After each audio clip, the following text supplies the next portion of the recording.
Kate Borsay on Times Radio. Gonna keep my pride, act like God, a state of mind. All you lot were left behind when I find the time is right. Standing straight, walking pride, and my pride was music. Would be loud as the only sound that's not allowed. It's like a cloud that won't be found. I'm a waking dream, what doesn't mean I'm so. That was Genius from Frankenstein, How to Make a Monster. That's a production by one of my guests on the Culture Panel this evening. This is, of course, every Saturday night when we delve into the week's top arts, music and entertainment news. And then after 11:30, we'll have to speed things up a little bit tonight. We'll get recommendations from our panellists as well as to what to watch, read and listen to. Let's say hello then to our Culture Panel this evening. I'm joined by Conrad Murray. He's a theatre maker, musician and performer, responsible for what you heard just there at the top, and he's an artistic director of the Beatbox Academy. For the last decade, it's aimed to innovate theatre through hip-hop and beatboxing. And welcome, Conrad. Really nice to speak to you. Yo, hey, how's it going? Very well, thank you very much. Very well. I really like that track, and I think your beatboxing and the way you execute it is commercial, I'm going to say. It's mixed with wonderful lyrics, wonderful vocals, and I think some people have kind of a slightly negative impression of beatboxing. I don't know whether you can relate to that at all, and that actually it is an art form to be celebrated. No, I think you're right. I mean, obviously, we wouldn't do it if we didn't think it was like, a brilliant art form and could it changes our performers' lives and how we get our participants. But also, it's like a very, very crafted art form. But a lot of the audience members that come, they say they come and speak to us afterwards of all ages. Sometimes 8-year-olds would be like, I thought I hated this kind of thing, but I loved it. And honestly, sometimes it's one of the best things I've seen. Or I thought I hated rap, but I like it now. And the question I always say is, well, when have you seen it live before? And they're like, well, never before. And it's like, well, that's the difference, right? Because a lot of young people will say, I don't like opera. And while I was working at the Hackney Empire with some young people doing beatboxing, and we heard that there was one of these national English operas in the main space. So I said to the producer, I want to take the kids in there. It's like, oh no, you can't go in there. So no, I'm sure they're not going to mind. So I started the kids in there, and the kids were amazed, like, oh my god, like, because all these voices singing at the same time, and they were like, oh my god, this is so sick, because it wasn't that different from what we're doing. Yeah. They were blown away. And the thing is, they'd never heard it or seen it before. And I'm sure if I'd have asked them, do you like opera? I'd be like, no, I don't know opera. But I never get an opportunity to see it or hear it. So exactly so true. So true. So Frankenstein, How to Make a Monster has been at the Battersea Arts Centre. And you, of course, are part of the Battersea Arts Centre Beatbox Academy. Tell me about upcoming stuff. So is sort of Frankenstein, How to Make a Monster going on tour, or are there other projects going on for you at the moment as well? So, How to Make a Monster's on tour. So we're going to Cork, and then we're going to Regent's Park. So we're going to Ireland, but then we're also making a new show. I've got two new shows. One's based on the story of the Pied Piper, and which is a very kind of like a cool story, because is the Pied Piper a good guy? Is he the bad guy? Very true. Yeah, it's really, there's lots of layers to that, because the story, like, it's been told in many different countries. Like, I read this like a translated Russian version, all these different versions from around the world, and it's like a lot of times it's about the danger of artists and how music is dangerous. And I think, wow, that is really, really cool. If you see how music and art has been devalued in schools and stuff now and stuff like that. And the other production is called The Last Man, and it's actually based on a book that Mary Shelley, you might know about it, she wrote it after Frankenstein, and it's based on a worldwide pandemic that spreads from Asia, and Britain in it, the British Prime Minister's like, it will never come here, we'll be okay, we'll be all right. And then it finally does come, and it kills everyone. All the politicians leave their posts, and for a brief second, you can imagine all the poor people are getting to run into the palaces and have a good time for a fraction of their lives before they all die, and there's one guy left on his own. But that was a story of our times, maybe.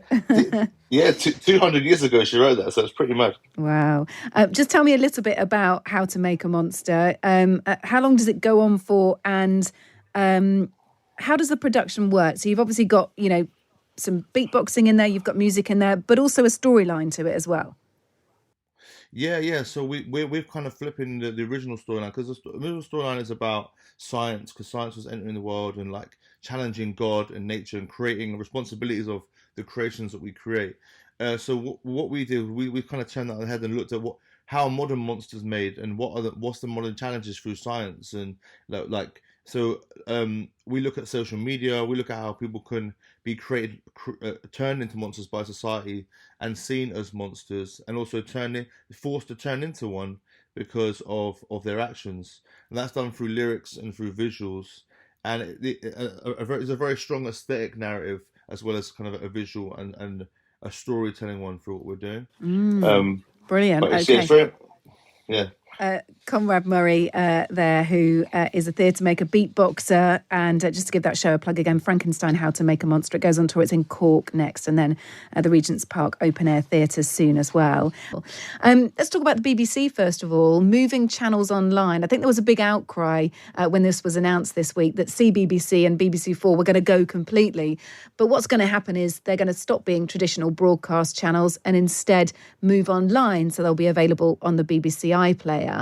And I think everyone got a little bit upset about that initially. But I think, Conrad, just perhaps a sign of the times. I mean, I don't know about the average BBC4 viewer, but certainly the average CBBC viewer is probably watching CBBC on a tablet.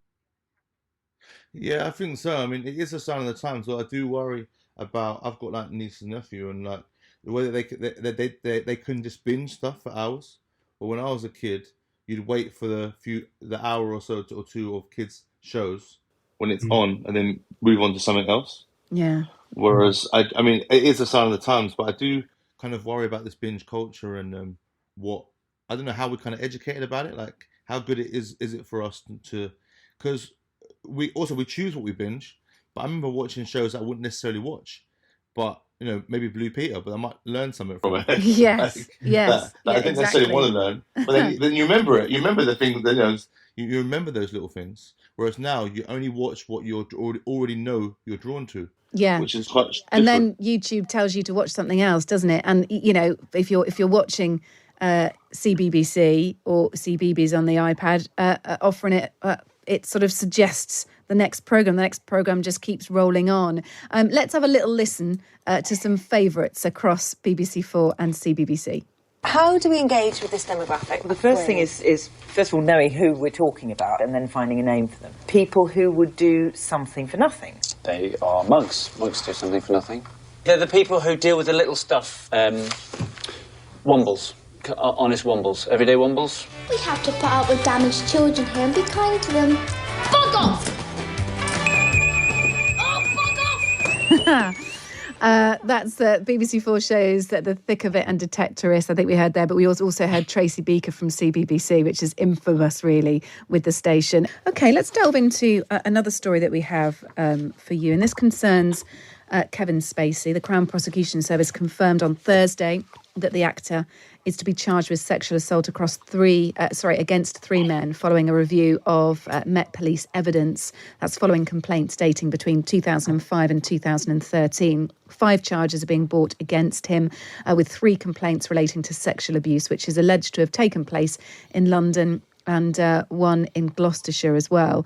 The team behind Spacey's new film, Peter 5'8", have sort of come out and said that their production is for fans who care more for the art than the scandal. In other words, distancing themselves from those charges against Kevin Spacey, and just saying, well, look, it doesn't, not that it doesn't matter about that, but as far as they're concerned, fans should be able to separate the art from the scandal.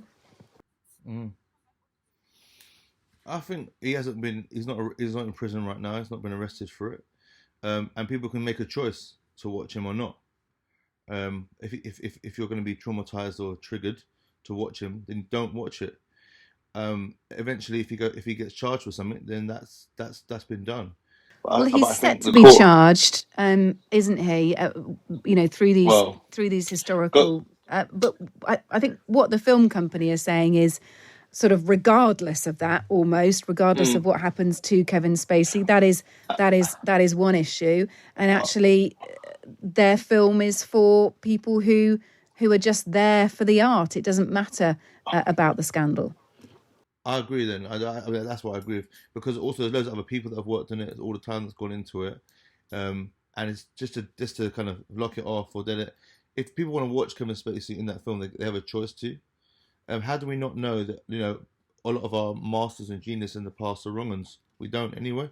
We just know the work that they have. So it's not that when someone's complete, maybe Beethoven, maybe Mozart, we don't really know the inner workers like we know about everything right now. Yeah. But obviously, going forward, if he goes to prison or whatever, then he might not get those opportunities again, like anyone else who goes to prison. It'll be a bit harder than to be working with people and be safe. But at this point now, I just think if they've made the film or they've done it, or he's currently working, let that happen, because people are going to make the choice anyway and choose not to watch it if they don't want to. I just think they kind of hard crush the whole thing. I don't know. I just don't agree with that. Then Conrad's a beatboxer and musician. What do you think about avatars, about kind of a virtual concert as it was? I mean, I think if it's people that can't perform anymore or they're dead, then I guess it's a chance, chance to get to see it, isn't it? Well, do you know what? They to kind of make these avatars, they basically still had to be alive, because they performed in motion capture suits for 5 weeks, 160 cameras scanning their body movements. So I suppose someone else could play your part, couldn't you?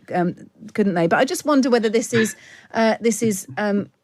perhaps going to sort of flood the market, because presumably once the Rolling Stones finally give up touring and sadly all pass away, there might be room in the market for someone else. But not if you're using this kind of technology, Fraser. Well, no, it could definitely catch on. I think there is an awful lot of people who would quite like an avatar to go to work for them on their behalf. That would be fantastic. Are you a fan of ABBA, Fraser? A fan of ABBA? I wouldn't call myself a fan. Conrad, what about you? No. No. I think it's a bit enough. I think that Avatar thing is a bit enough. And you know what? They made a Tupac hologram in Coachella, right? But Tupac died when he was 25, so there's something kind of interesting about that. But if like the Rolling Stones, we've had them our whole lives. My parents had them their whole lives. My grandparents had them their whole lives. Do we really need them to go on and on and on? Does this signal, aside from bringing back bands from the dead, Conrad, does this single or does this signal kind of a new VR era for concerts? I know that there have always been sort of video and visual elements to concerts. That's always been really important. But do you think we're going to start to see a lot more virtual reality, a lot more of this sort of thing in concerts and in theatre performances too? I think mixed with living people, then I think we will. I think they'll try and push this because it's money for nothing in some ways. But like 3D, people will get bored of it because 3D, that kind of died out as well. Yeah, it's true. It's very, very true. All right, we'll put ABBA to bed. And we'll talk about both of your recommendations. So each week we ask our culture panellists to give us some recommendations, what they've been reading or listening to or watching. That could be film, TV, podcast, radio, albums, etc. And you've each given us a few picks. We've only got time for 2 each. So I'm going to get you. In fact, I'm going to go with a pick from each of you. So I'll just have to decide which one I'm going to cull. I will mention the other one in passing.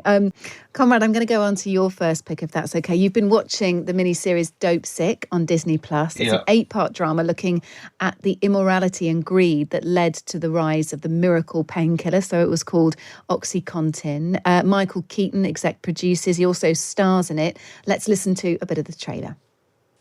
We have created the greatest painkiller.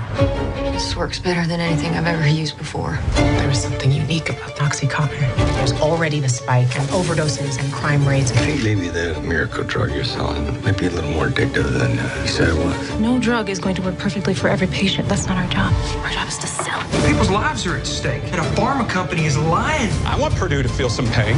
Don't worry. It's an excellent drug. Yeah, the series moves from the boardrooms of Purdue Pharma to a distressed Virginia mining community and the hallways of the DEA. And of course, addresses the huge addiction issues that were caused for many people as a result of taking it.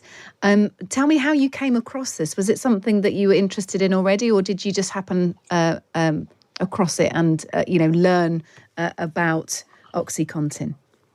No, I'd heard of OxyContin in rap songs, but my friend Fez was like, "Yo, I watched this thing with like the guy that played Batman, and it was sick." And I was like, "What?" And he's like, "Yeah, honestly, it's like really good." So I watched it, but it's so the acting is amazing, the performance is amazing, but the story of how people were lied to, and it created like an epidemic of like the drug addiction and people dying. It's just because you think how many other ways can we be lied to? And the amount of money and power the family have, the Sackler family, Yes. And loads of theatres in the UK still receiving donations They are, of the Sackler. yeah. Now when I go to theatres, I look on the wall. Do you to find really? It. And they're still in America. They've pulled it down, and most places have stopped receiving their money. I don't know whether it's just a show or whether it's for real. But in the UK, a lot of our major venues, I won't call them out, but still have the Sackler on the wall. Yeah. Well, the Sunday Times has called them out. We did a story on it a couple of months ago. Great. How the Sackler family is still ploughing money into museums and into cultural institutions. The Sackler family, of course, being the family behind Purdue Pharma, who created and came up with OxyContin. I haven't seen this, Conrad, but it looks so fascinating. And I love the story of, corruption, but also how it affects real lives and how on earth it's such a big controversy, how it was allowed to happen. So that's going to be on my watch list. That's Dope Sick on Disney+. Conrad, let's go to your last pick. You've been listening to Liam Gallagher's Come On You Know. It's his third solo album. Yeah. It's just come out. Let's take a listen. Come on, you know it's gonna be alright, and we're gonna dance all night. Come on, you know, get up, stand up. That to me feels like real textbook Liam Gallagher, but the album has been celebrated really as his best yet. It's got that kind of, the sort of catchy chorus, the vocals and the lyrics that you can repeat back to each other, and that sort of, festival feeling that we had, so much with Oasis. Yeah, and the album was like I think it's his best solo album. It's experimental, but what I like about Liam is Liam. So it's him, and I just like you know what? He's a working class guy from a council estate, and I just find him inspiring for being from the background that Oasis had, still going, and he's just still himself, and he's not like, I don't know, you just get what you get on a tin, and you get to rock out, and everyone just gets to sing along, and maybe have a few pints and throw them at each other. Do you know what I mean? It's a different experience. I don't actually watch football. I like football, but the closest I've ever been is I went to Oasis concert many years ago, and I've been to a Liam Gallagher concert. I'm like, I can kind of see it now. This is truly not as scary as a football concert, but it's all right. It's a football match. Sorry. A football match, yeah. The sense of fan unity. Listen, well, that's Liam Gallagher's Come On You Know. It's his new album. That's Conrad's second pick. That is all we've got time for, unfortunately, on the Culture Panel this evening. But a huge thank you to both my guests. Conrad Murray, who is a beatboxer and a musician. He has a show, Frankenstein, How to Make a Monster. It's on tour. You can check that out via the Battersea Arts Centre. And there's a soundtrack available as well that I was listening to on all good platforms. So do check that out. And thank you to both of you for joining us. Thanks very much. Thank you. That's our Culture Panel here on Times Radio.